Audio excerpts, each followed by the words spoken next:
Hey everyone, and welcome back to RoamTips.com. Today we're going to walk through how to turn the always-on display feature on or off on your iPhone. Okay, first things first, let's dive into the Settings app on your iPhone. Got it open? Great. Now scroll down until you see Display and Brightness, and tap on that.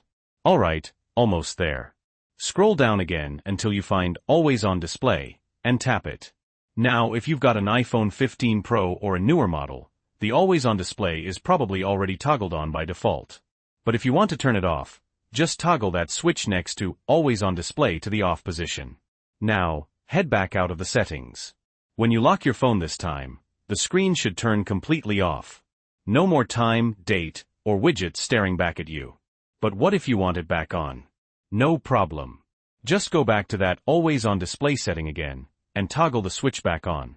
You'll also see some other customization options that you can play around with if you want to personalize it even further. Alright, head back out again. Now the next time you lock your phone, you should see your time, date, and those handy widgets displayed on the screen. And that's all there is to it. Easy peasy, right? Now, I want to remind you this is based on my personal experience with my iPhone. If you found this video helpful, please give it a thumbs up. And don't forget to subscribe to RoamTips.com for more helpful tips and tricks. Also, I've added some useful links in the description below, so check them out. Thanks for watching.